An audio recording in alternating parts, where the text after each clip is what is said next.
Okay.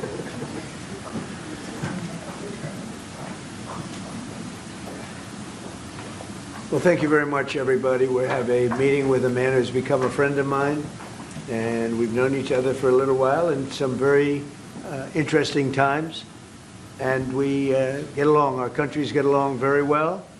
We have a great affinity for each other, and the Chancellor has been very well received in Germany. He's a very successful man, became the Chancellor of Germany, which is a big deal. And he's doing a very good job, in my opinion, a great job, very popular. And the relationship that we have in trade and everything else has been very strong. We've been able to do our deals, and it's been very strong.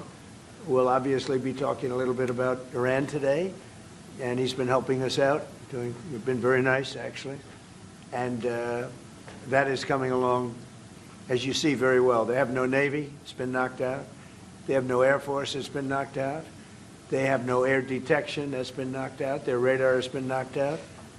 And just about everything's been knocked out. So we'll see how we do. But we're doing very well. We have a great military, and they're doing a fantastic job. So we'll be talking about that. And we're talking about some very big trade deals. And those, I know, will work out, too. So I just want to say it's a great honor to have you at the Oval Office. The beautiful Oval Office, beautiful White House. It's a special place, even from your standpoint. And you have some very special places, too. And I look forward to being with you. Thank you very much. Thank you. Thank you, Mr. President, for having me here in this Oval Office for the third time now. Yeah. Really happy to have the opportunity to speak with you in these challenging times. We are on the same page in terms of getting this terrible regime in Tehran away, and we will talk about the day after, what will happen then if they are out. We have to talk about our trade agreement, which I would like to be in place as soon as possible. And we have to talk about Ukraine. There are too many bad guys in this world, actually, and this is an issue we have to talk about. Because we all want to see this war coming to an end as soon as possible, but Ukraine has to preserve its territory and their security interests, and, well, we will talk about that. Right. We will. Looking forward to that. Well, thank you for being here. Thank you That's some for your interesting. hospitality. Thank you for letting me spending the night in your guest house. That's it's right. A very, very good. Comfortable place. Hope you liked it, right? Absolutely. Yeah, great place. And a famous place. That's yeah? good. Very So famous. many former presidents. That's there. right. Yeah. Very famous place. Any questions, please? Mr.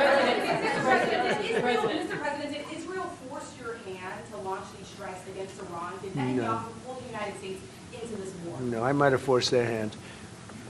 You see, we were having negotiations with these lunatics, and it was my opinion that they were going to attack first. They were going to attack. If we didn't do it, they were going to attack first. I felt strongly about that. And we have great negotiators, great people, people that do this very successfully and have done it all their lives very successful. And based on the way the negotiation was going, I think they were going to attack first. And I didn't want that to happen. So if anything, I might have forced Israel's hand. But Israel was ready, and we were ready, and we've had a very, very powerful impact because virtually everything they have has been knocked out now. Their missile count is going way down. Amazingly, they're hitting countries that were, you know, let's call them neutral, right? They lived together for a long time. I think they were surprised. I was surprised. I think and now those countries are all fighting against them and fighting strongly against them.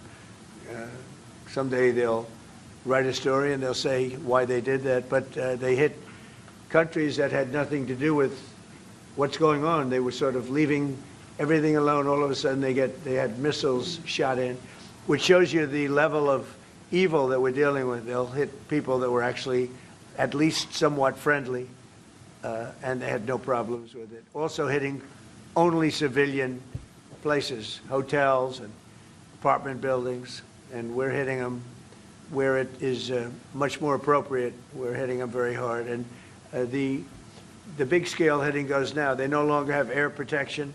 They no longer have any detection facilities at all left, and so they're gonna be in for a lot of hurt. These are bad people. These are people that killed. I guess it's 35,000. It's coming out 35,000 over the last 3 weeks.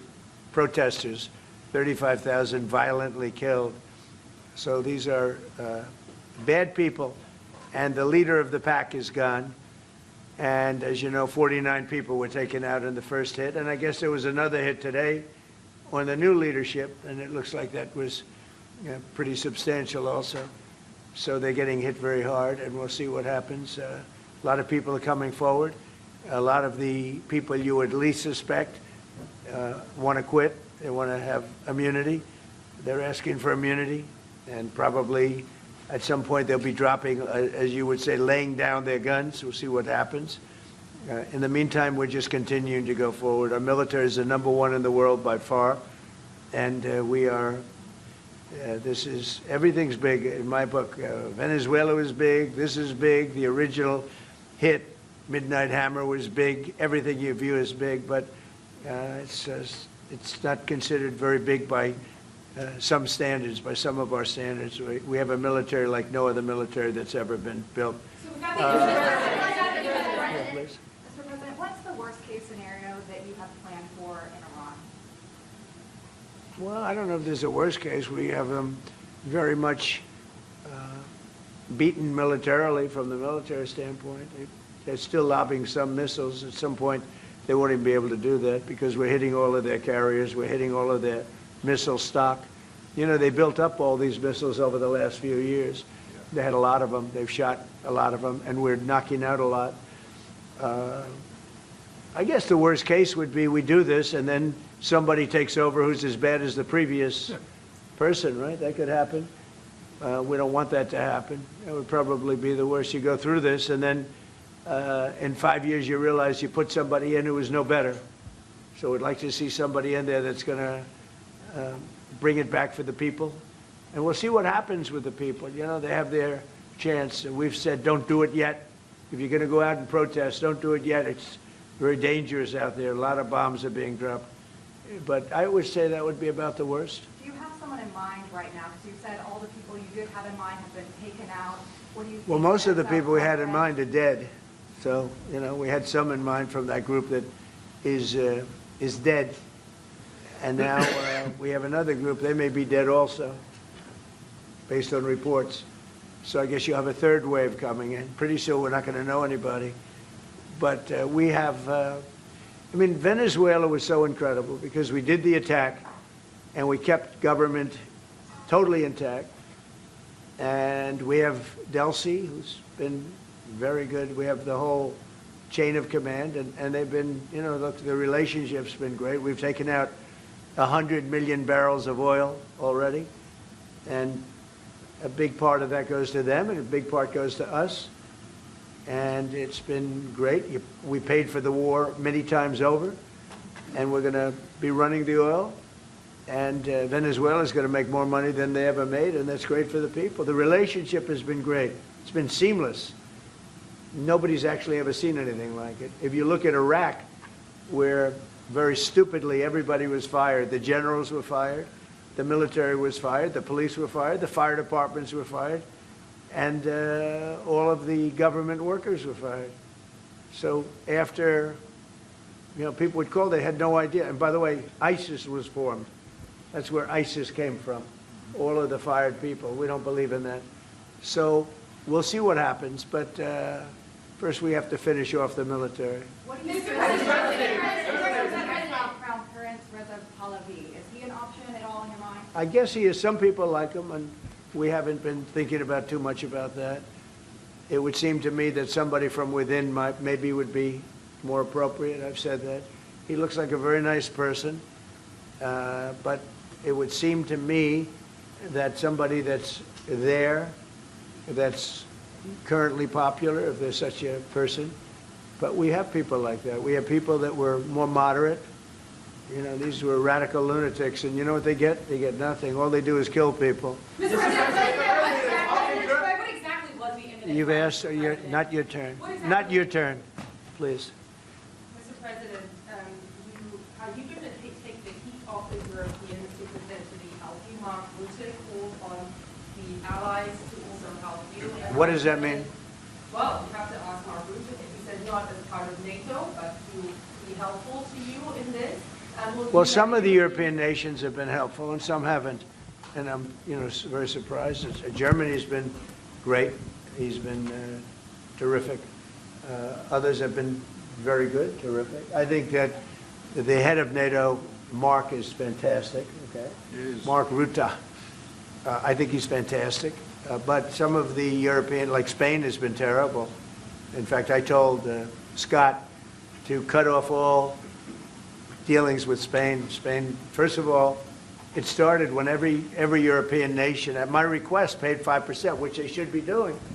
And everybody was enthusiastic about it, Germany, everybody. And Spain didn't do it. And now Spain actually said that we can't use their bases, and that's all right. We could use their base if we want. We could just fly in and use it. Nobody's going to tell us not to use it, but we don't have to. But they were unfriendly.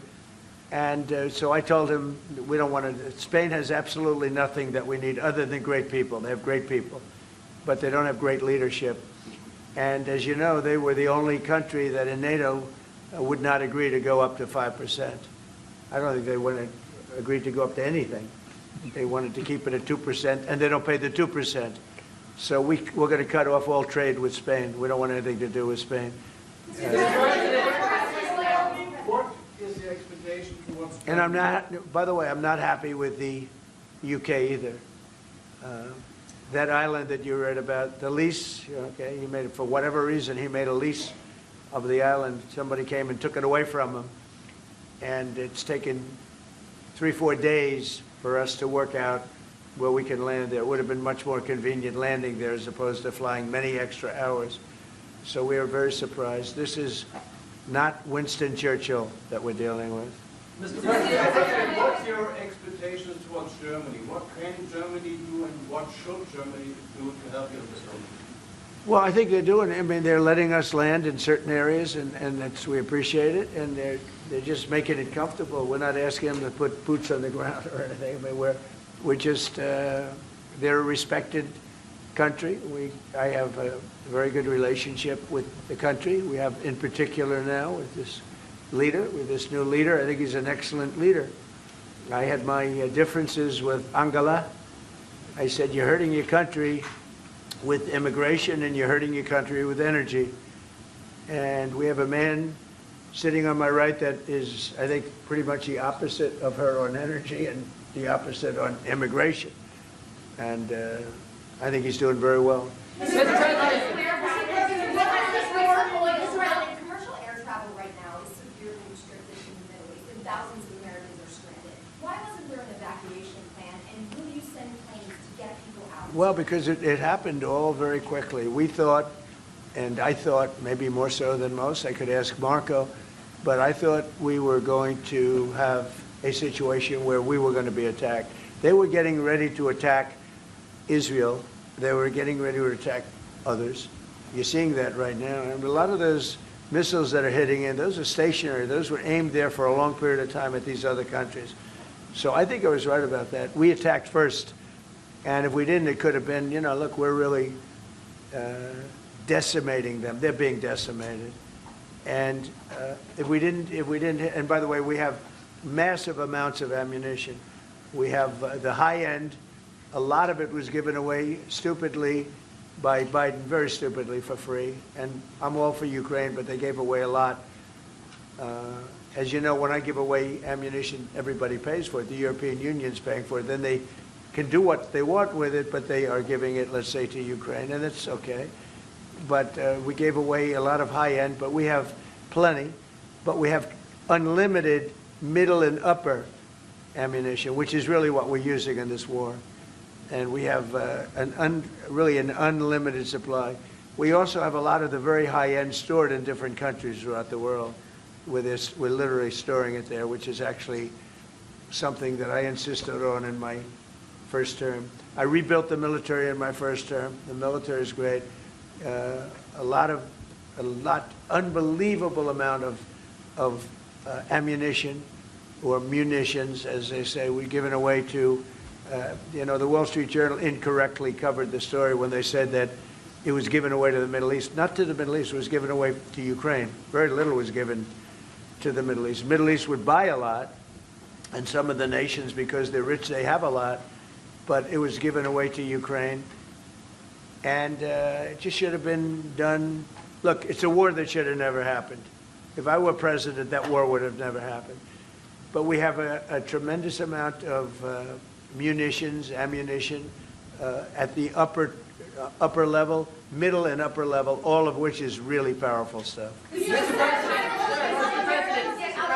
President, a question to both of you. How worried are you that the rising prices for gas and oil are damaging the American economy and also Mr. Chancellor? Yeah, do you want to go ahead? Yeah, sure. This is, of course, damaging our economies. This is true for the oil prices, and this is true for the gas prices as well. So that's the reason why we all hope that this war will come to an end as soon as possible, and we are hoping that the Israeli and the American army are doing the right things to bring this to an end and to have really a new government in place who is coming back to peace and freedom. Yeah. Something had to be done. And it's been 47 years. They've been killing people all over the world for a long time. They were the kings and fathers of the roadside bomb. Soleimani, we killed him last term. If we didn't, I think it might be a different story today. They would have been much stronger and smarter than they are. But they did the roadside bombs. 95% of the people lost their legs, arms, had their face wiped out, just wiped out. I've seen some young people that it's so sad to watch. And that was almost all, 95% comes from Iran and with Soleimani. Soleimani loved his favorite weapon. He loved the roadside bomb. And when you see people walking around with no legs and no arms and a face that's been blown to hell, these people, what they have to go and the way they have to live, this is Iran. When you look at the barracks, the famous barracks, when you look at the hostages, when you look at a lot of hostages, when you look at all of the problems, they were really a purveyor of terror all over the world for many, many years. And it's something that had to be done, something. And I believe that if we didn't, because I see where Congress, if I didn't do this, guys like Schumer, who are losers, the Democrats, they're losers. That's why they're not here. Guys like Schumer would say, well, you should have done this. In other words, if I did it, it's no good. If I didn't do it, they would have said the opposite, that you should have done this. But most people feel, I'll tell you what, I have never had more compliments on something I did. People felt it's something that had to be done. So if we have a little high oil prices for a little while, but as soon as this ends, those prices are going to drop, I believe, lower than even before. Go ahead, please. Mr. President. Yes. How do you want to solve the conflict on tariffs between the EU and the US in this? Between who? The conflict on tariffs between the EU and US. How do you want to solve And U.S. and who? EU, European Union. How do you want to Well, solve we won on tariffs, actually. Somebody said you actually won the case. We won on tariffs. We had a decision that was wrong. It was a very bad decision from certain standpoints. From other standpoints, a very powerful decision because it reaffirmed all the fact that we have all these various forms of tariffs that we felt right, but it totally reaffirmed it. It said you can use all of these tariffs. So we have all these vast menus of tariffs. And tariffs have made our country very rich. We have to charge tariffs to nations who play with their money. They move their money up and down like a yo-yo. We have to take care of nations that have been good to us and fair to us, and we're going to take care of them. Other nations, they haven't, and we haven't let them take advantage of us. But the whole thing with tariffs is we had a decision that, like, as an example, we have a license situation, and the license is something that allows us to immediately stop all business with, nobody even knew we had this power, but we do now because of the decision. We have the right to stop all business having to do with a certain country. If a certain country is not treating us well, the president, without going to Congress, has the right to stop. Sort of interesting. I have the right to stop, but under that one law, I didn't have the right to charge them. So I have the right to license them, but I don't have the right to charge, which is frankly ridiculous. But the right was given to us by the Supreme Court. And we have the right, as an example, we talked about Spain. I could tomorrow stop, or today, even better, stop everything having to do with Spain. All business having to do with Spain. I have the right to stop it. Embargoes, do anything I want with it. And we may do that with Spain. What do you think? Well, sir, I think we're going to talk about it with you. I know that you have strong power. The Supreme Court clarified. We know you can use it, and if you need to use it to assure national and economic security, we'll do it. Scott, do you have an opinion? Sir, I agree. The Supreme Court reaffirmed your ability to implement an embargo, and as we've talked, from your first term, the Section 301s and the 232s have withheld more than 4,000 lawsuits, and USTR and Commerce are going to begin investigations, and we'll move forward with those. And we've instituted a 15% tariff on everybody, as you know, and just used. I'll tell you, we had a couple of paragraphs written in that opinion that were really incredible. Justice Kavanaugh wrote a fantastic dissent, but in his dissent, he said what we should do, and we knew that too.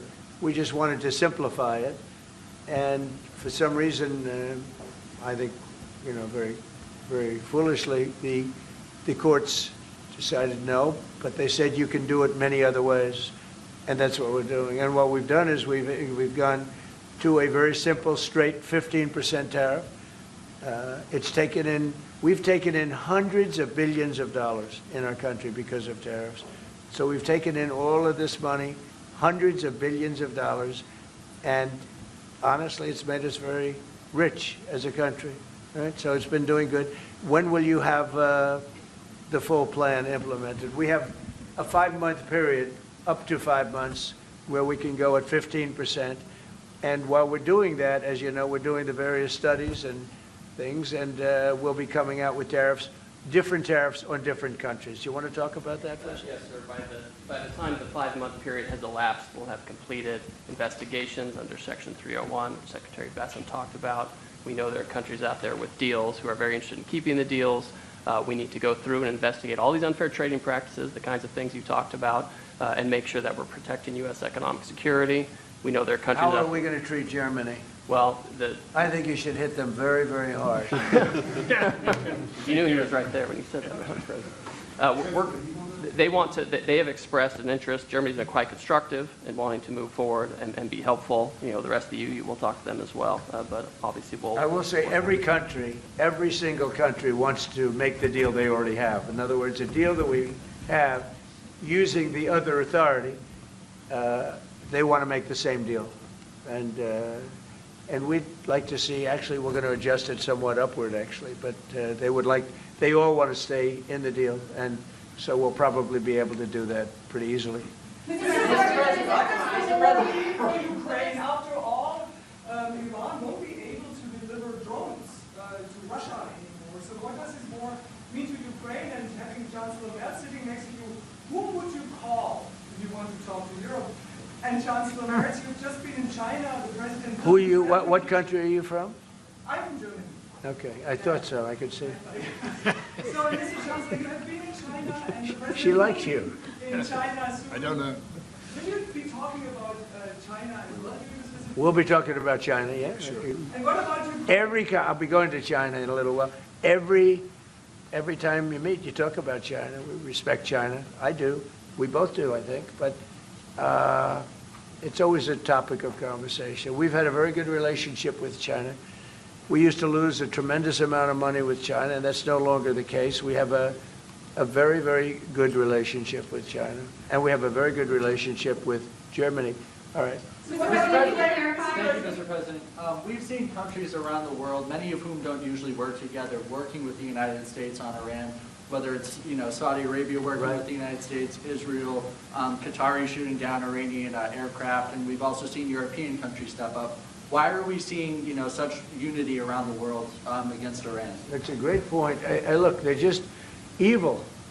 They're, it's not the politics, it's their whole philosophy, it's their whole, where they come from. It's terrible. Where they killed 35,000, I thought it was 32, now it turns out it's much more than 35,000 people. And in some cases using machine guns with people that have no weapon. They have no weapon, and they're being machine gunned, they're being sniped from buildings, they're hitting the people with snipers right through the eyes. It's just a very evil ideology. And nobody's really seen anything like it. As I said, even the fact that they've attacked all of their neighbors, and the neighbors weren't attacking. They thought they'd maybe sit it out or what.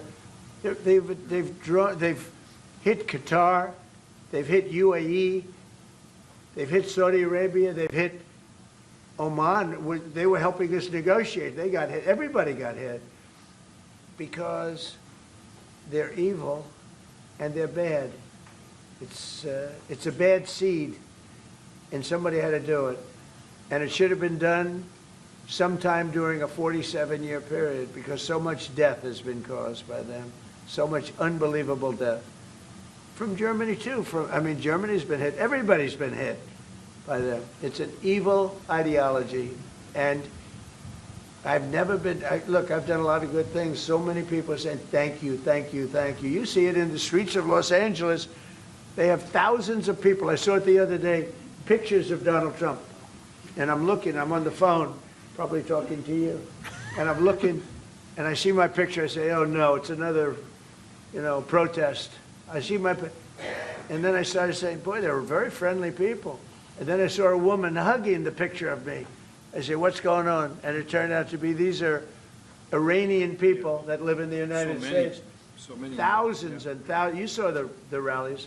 And in New York, too, they had a big rally by pictures all over the place. The fact is that people are happy what we did. And you could never, and I've always said it, you could never have had true peace in the Middle East if Iran was allowed to go, even beyond the nuclear. If Iran was allowed to have look at all the missiles they built. A lot have been now taken out by us, and a lot have been expended. But they have thousands of missiles in a fairly short period of time. And I'll go two things. The attack that we did, known as Midnight Hammer, had we not done that, Iran would have had a very powerful nuclear weapon within 1 month. We did it. It was great timing, but, and you've been able to see that too. The other thing was Barack Hussein Obama made maybe the worst deal I've ever seen because he gave all power in the Middle East to Iran. He went the exact opposite way.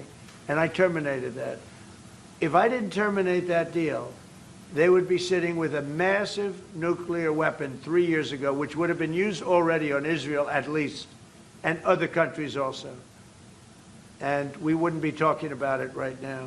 But if I didn't terminate the deal that Obama made, giving them everything, including plane loads of cash. Do you remember the airplane flew over there? It was a Boeing 757. There was two of them, loaded. They took out all the seats. It was loaded with green cash. So much cash that it was in Virginia, Maryland, and Washington, D.C. They got all the cash from all the banks. They put it, and they flew it to Iran. I never knew a president had that power. I'm going to maybe try it sometime if it's okay. I think I'm going to do it. I'll fly it somewhere. Nobody's ever seen anything like it. 2 planes loaded from floor to ceiling, big planes, Boeing 757s, taken over there and given cash. In addition to that, he was giving them billions of dollars. But worse, he was giving them the right to have the path to a nuclear weapon. And that deal expired. A lot of people said, oh, you terminated it. Well, it was going to be terminated anyway because it expired. It gave them the right to have top-of-the-line nuclear weapon. If they had, because they're crazy. They're crazy. Just like the people on my right during the State of the Union. I looked at them, I said, you're crazy? These people are crazy. And if they had a nuclear weapon, they would have used it. All right, how about 1 or 2 more? Mr. President, Go ahead, please. Chancellor Merz, you just heard that the president is thinking about punishing Spain. What are your thoughts spontaneously on this, and what can you do to, Well, the answer on that is quite simple. We are trying to convince Spain to catch up with the 3% or 3.5%, which we agreed on in NATO. And as the president said, it's correct. Spain is the only one who is not willing to accept that. And we are trying to convince them that this is a part of our common security, that we all have to comply with these numbers, and this is 3.5 for military and another 1.5 for our military infrastructure. So Spain has to comply with that. Spain has been very, very uncooperative, and so has UK.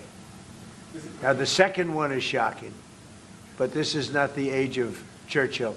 I will say the UK has been very, very uncooperative with that stupid island that they have, that they gave away and took a 100-year lease, having to do with perhaps indigenous people claiming the island that never even saw the island before.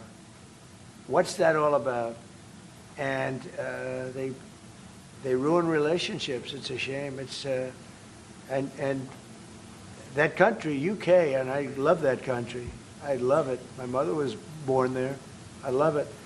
My mother was born there. My father was born. Right? He knows all about my father.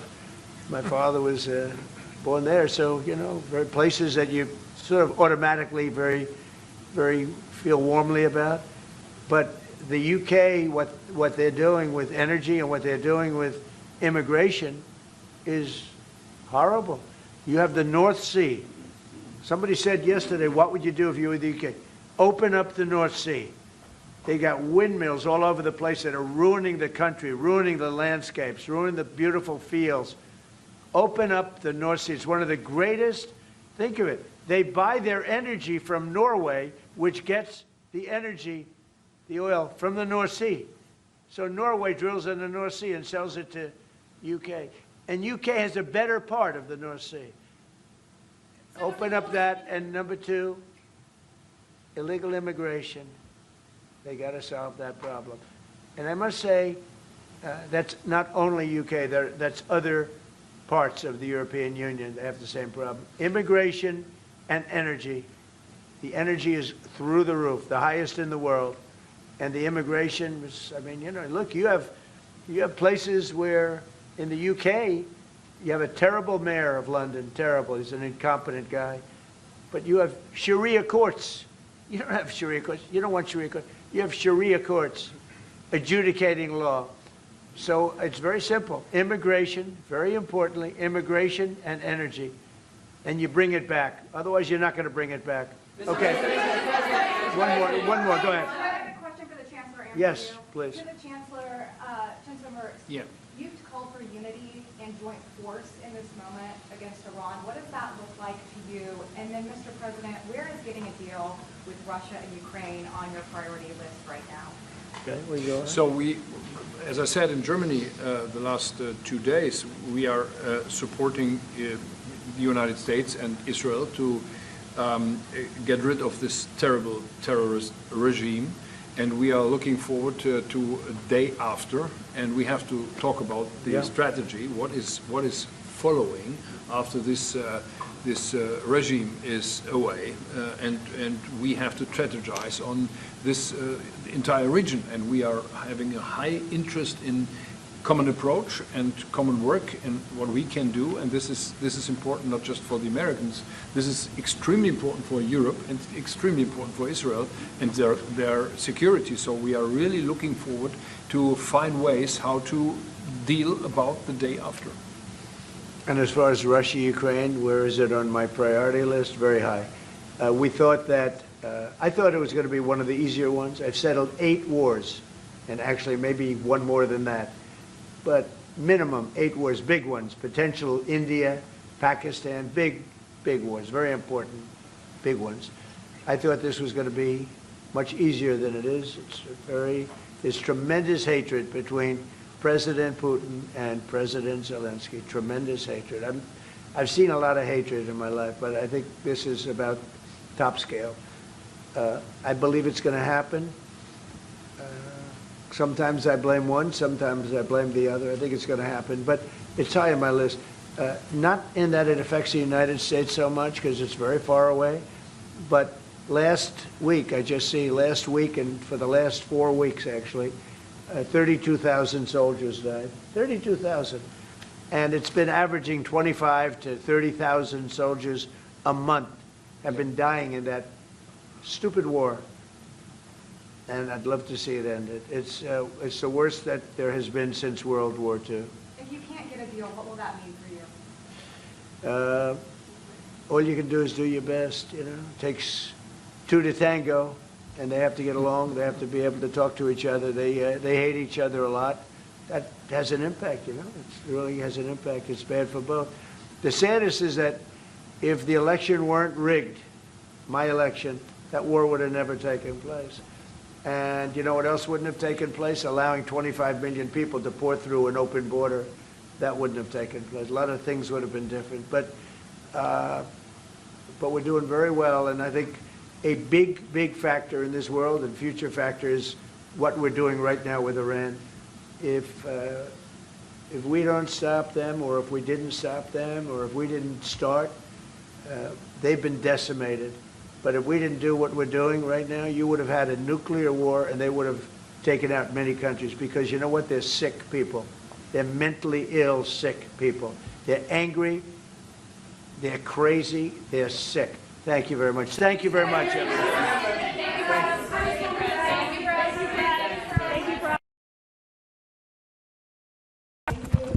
you. Thank you, guys. Thank you. Thanks, guys. Thank you, guys. The press, Oh, you did? yeah.